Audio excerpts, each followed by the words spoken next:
ശ്രീജിത്തിലേക്ക് നമുക്കൊന്ന് പോയി വരാം. Sreejith, very good morning. ഇതിപ്പോൾ തെക്കൻ കേരളത്തിൽ ഒട്ടേറെ പ്രധാനപ്പെട്ട വാർത്തകളുണ്ട്.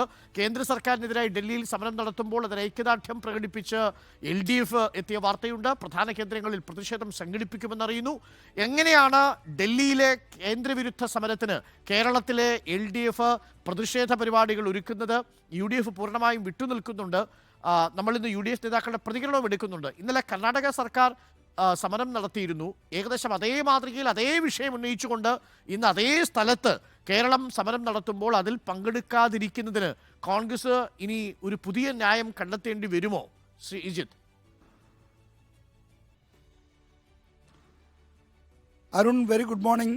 ഇന്ന് ഈ ഡൽഹിയിലേക്ക് മുഖ്യമന്ത്രിയും മന്ത്രിമാരും സമരം നടത്തുന്ന ദിവസമാണ്. അതുകൊണ്ട് തന്നെ കേരളത്തിൽ വലിയ തോതിലുള്ള രാഷ്ട്രീയ ചലനങ്ങൾ ഉണ്ടാകില്ല. എന്നാൽ അരുൺ സൂചിപ്പിച്ച പോലെ ഈ കേന്ദ്രവിരുദ്ധ സമരത്തിൽ പങ്കെടുക്കാത്തതിന് കോൺഗ്രസ് ഇന്ന് എന്ത് ന്യായീകരണമാണ്, എന്ത് നിലപാടാണ് അറിയിക്കുക എന്നതാണ് ഏറ്റവും കൗതുകപൂർവ്വമുള്ള ഒരു ഉറ്റുനോക്കുന്ന കാര്യം. ഇന്ന് രാവിലെ 8:30 VD സതീശൻ്റെ ഒരു പൊതുപരിപാടിയുണ്ട്. അവിടെ അദ്ദേഹത്തിൻ്റെ പ്രതികരണം ലഭിക്കുമെന്ന് പ്രതീക്ഷിക്കുന്നു. എന്തായാലും ഈ ഡൽഹിയിൽ നടക്കുന്ന കേന്ദ്രവിരുദ്ധ സമരത്തിന് പിന്തുണ പ്രഖ്യാപിച്ചുകൊണ്ട്, ഐക്യദാർഢ്യം പ്രഖ്യാപിച്ചുകൊണ്ട് ഇന്ന് LDF എല്ലാ പ്രധാന കേന്ദ്രങ്ങളിലും പ്രതിഷേധം സംഘടിപ്പിക്കാൻ തീരുമാനിച്ചിട്ടുണ്ട്. കഴിഞ്ഞ ഈ കേന്ദ്രവിരുദ്ധ സമരം തീരുമാനിച്ച അതേ LDF യോഗത്തിലെ തീരുമാനമായിരുന്നു അന്ന് ഐക്യദാർഢ്യം പ്രകടിപ്പിച്ചുകൊണ്ട് സംസ്ഥാനത്തെ പ്രധാന കേന്ദ്രങ്ങളിൽ പ്രതിഷേധം സംഘടിപ്പിക്കണമെന്ന്. അത് ഇന്നലെയും CPM സംസ്ഥാന സെക്രട്ടറി MV ഗോവിന്ദൻ്റെ വാർത്താക്കുറിപ്പിലും ആ ആഹ്വാനം ആവർത്തിച്ചിട്ടുണ്ട്. അത്തരത്തിൽ പരിപാടികൾ നടത്താനുള്ള ക്രമീകരണങ്ങൾ LDFൻ്റെ പ്രാദേശിക നേതൃത്വം നടത്തുകയും ചെയ്യുന്നുണ്ട്. അതാണ് ഒരു കാര്യം. മറ്റൊന്ന്, ഈ കോൺഗ്രസിൻ്റെ നിലപാട് എന്താണെന്നുള്ളതാണ്. CPIയുമായി ചേർന്ന് LDFുമായി ചേർന്ന് കേരളത്തിൽ ഒരു സമരത്തിനും തങ്ങളില്ല എന്ന രാഷ്ട്രീയ നിലപാടാണ് UDFും കോൺഗ്രസും സ്വീകരിച്ചിരിക്കുന്നത്. അത് രാഷ്ട്രീയമായി ഗുണം ചെയ്യില്ല എന്നതാണ് അതിൻ്റെ യാഥാർത്ഥ്യം.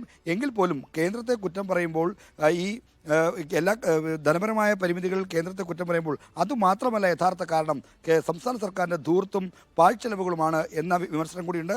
ഇതുകൂടി കണക്കിലെടുത്താണ് സമരത്തിൽ നിന്ന് പിന്മാറുന്നതെന്നാണ് നേരത്തെ പ്രതിപക്ഷ നേതാവ് VD സതീശനും UDF കൺവീനർ MM ഹസനുമൊക്കെ വിശദീകരിച്ചത്. മറ്റൊരു ഭരണപരമായ സംഭവവികാസവും തലസ്ഥാനത്ത് ഉരുണ്ടുകൂടുന്നുണ്ട്. അത് KSRTC MD സ്ഥാനത്തു നിന്നുള്ള ബിജു പ്രഭാകറിൻ്റെ മാറ്റമാണ്. ബിജു പ്രഭാകർ ഗണേഷ് കുമാർ വന്നതിന് പിന്നാലെ ഇലക്ട്രിക് ബസ് വിവാദത്തിൽ അദ്ദേഹത്തിൻ്റെ സ്ഥാനം തെറിക്കുമെന്ന് കേട്ടിരുന്നു. അത്തരം വാർത്തകൾ ധാരാളം പ്രചരിച്ചിരുന്നു. എന്തായാലും അത് യാഥാർത്ഥ്യത്തിലേക്ക് അടുക്കുകയാണ്. തന്നെ ബിജു പ്രഭാകർ ഗണേഷുമായിട്ട് ഉടക്കിയത് ഈ ഇലക്ട്രിക് ബസിന്റെ വിഷയത്തിലാണോ? കാര്യം അതിൽ അല്പം പ്രതിരോധത്തിലായി ഗതാഗത വകുപ്പ് മന്ത്രി. ഇലക്ട്രിക് ബസ് വേണ്ട എന്ന നിലപാടെടുത്തു. ഇന്നിപ്പോൾ ബഡ്ജറ്റിൽ പോലും ഡീസൽ ബസ്സുകൾക്കാണ് പണം അനുവദിച്ചിരിക്കുന്നത്. എന്താണ് യഥാർത്ഥത്തിൽ ഈ ബിജു പ്രഭാകറും KB ഗണേഷ് കുമാറും തമ്മിലുള്ള ഈ പിണക്കത്തിൻ്റെ കാരണം? ഇലക്ട്രിക് ബസ്സുകൾ ലാഭകരമല്ല, അത് നഷ്ടത്തിലാണ് ഓടുന്നത് എന്നൊരു പ്രതികരണം ഗതാഗത മന്ത്രി KB ഗണേഷ് കുമാറിൻ്റെ ഭാഗത്തുണ്ടായിരുന്നു. കാരണം ദീർഘദൂര സർവീസുകൾക്ക് ഇലക്ട്രിക് ബസ്സുകളൊന്നും ഉപയോഗപ്രദമല്ല, ഇപ്പോൾ നഷ്ടത്തിലാണ് ഓടുന്നത്, അത് ലോങ് ടേമിലും നഷ്ടത്തിലാണ് എന്ന കാര്യം KB ഗണേഷ് കുമാർ ചൂണ്ടിക്കാണിച്ചിരുന്നു. തൊട്ടു പിന്നാലെ ഇലക്ട്രിക് ബസ്സുകൾ ലാഭകരമാണ് എന്ന് ചൂണ്ടിക്കാണിക്കുന്ന റിപ്പോർട്ട് KSRTCയിൽ നിന്ന് തന്നെ ചോർന്ന് മാധ്യമങ്ങൾക്ക് കിട്ടി. ഇത് യാദൃച്ഛികമായി ചോർന്നതല്ല, ഇതിന് പിന്നിൽ ആരാണ് എന്ന് അന്വേഷിച്ച് ഗതാഗത മന്ത്രി അതിലൊരു നിഗമനത്തിലെത്തി. ഇതാണ് ഇവർക്കിടയിലുള്ള പ്രശ്നങ്ങൾ കൂടുതൽ രൂക്ഷമാക്കിയത് എന്നാണ് അറിയുന്നത്. എന്തായാലും ഗതാഗത മന്ത്രിയും KB ഗണേഷ് കുമാറും തമ്മിലുള്ള ശീതസമരം അവസാനിക്കുകയാണ്. ഈ തന്നെ ഒഴിവാക്കണമെന്ന് ആവശ്യപ്പെട്ട് ചീഫ് സെക്രട്ടറിക്ക് ബിജു പ്രഭാകർ കത്ത് കൊടുത്തിട്ടുണ്ട്. ഗതാഗത വകുപ്പിൻ്റെ സെക്രട്ടറി കൂടിയാണ് ബിജു പ്രഭാകർ. അപ്പോൾ ഗതാഗത സെക്രട്ടറി സ്ഥാനത്ത് നിന്നും മാത്രം തുടരാൻ അദ്ദേഹത്തിന് ഒരുപക്ഷെ മന്ത്രിയുമായുള്ള അസ്വാരസ്യം കാരണം കഴിയുകയില്ല. അപ്പോൾ രണ്ട് സ്ഥാനത്ത് നിന്നും KSRTC CMD സ്ഥാനത്ത് നിന്നും അതോടൊപ്പം തന്നെ ഈ ഗതാഗത സെക്രട്ടറി സ്ഥാനത്ത് നിന്നും ബിജു പ്രഭാകരനെ മാറ്റേണ്ടി വരും. അടുത്ത മന്ത്രിസഭാ യോഗം ഇക്കാര്യത്തിൽ തീരുമാനമെടുക്കുമെന്നാണ് നമുക്ക് ലഭ്യമാകുന്ന വിവരം. മറ്റൊന്ന്, ഇതിപ്പോൾ UDFിൻ്റെ സമരാഗ്നി ആരംഭിക്കുകയാണ്. നാളെ മുതൽ രാഷ്ട്രീയ പ്രചരണ പരിപാടിയാണ്. നേതാക്കളെല്ലാം ഇന്ന് കാസർഗോട്ടേക്ക് തിരിക്കും. അപ്പോൾ കേരള സർക്കാർ ഡൽഹിയിലേക്ക് പോകുമ്പോൾ UDF പ്രതിപക്ഷം നാളെ കാസർഗോഡ് നിന്നാണ് സമരാഗ്നി ആരംഭിക്കുന്നത്. കഴിഞ്ഞ തവണ ഈ നവകേരള സദസ്സിന് ബദലായി കുറ്റവിചാരണ സദസ്സ് സംഘടിപ്പിക്കാൻ UDF ഇറങ്ങിയെങ്കിലും അത് പൊളിഞ്ഞ് പാളീസായി പോയിരുന്നു.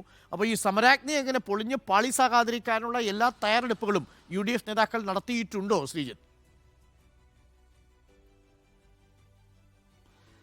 അരുൺ, ഡൽഹിയിൽ കേന്ദ്രവിരുദ്ധ സമരം നടക്കുമ്പോൾ ഇന്ന് UDF നേതൃത്വം നാളെ മുതൽ ആരംഭിക്കാൻ പോകുന്ന സമരാഗ്നി കോൺഗ്രസ് നേതൃത്വം സമരാഗ്നി പരിപാടിയുടെ തയ്യാറെടുപ്പിലാണ്. പ്രതിപക്ഷ നേതാവ് VD സതീശൻ ഇന്ന് തിരുവനന്തപുരത്താണെങ്കിൽ അദ്ദേഹം രാത്രിയോടുകൂടി കാസർഗോട്ടേക്ക് തിരിക്കും. നാളെ കാസർഗോഡ് എത്തിച്ചേരുന്ന തരത്തിലാണ് അദ്ദേഹത്തിൻ്റെ യാത്രകൾ ക്രമീകരിച്ചിരിക്കുന്നത്. നാളെ സമരാഗ്നി പരിപാടിക്ക്, അതായത് ലോക്സഭാ തെരഞ്ഞെടുപ്പിന് മുന്നോടിയായി കോൺഗ്രസ് നടത്തുന്ന രാഷ്ട്രീയ പ്രചരണ പരിപാടിയായ സമരാഗ്നിക്ക് നാളെ കാസർഗോഡ് തുടക്കമാകും. ഇത് വലിയ തോതിൽ ഒരു വിപുലമായി നടത്താൻ തന്നെയാണ് തീരുമാനിച്ചിട്ടുള്ളത്. ഓരോ ജില്ലയിലും പൊതുസമ്മേളനം അടക്കമുള്ള കാര്യങ്ങളാണ് ക്രമീകരിച്ചിരിക്കുന്നത്.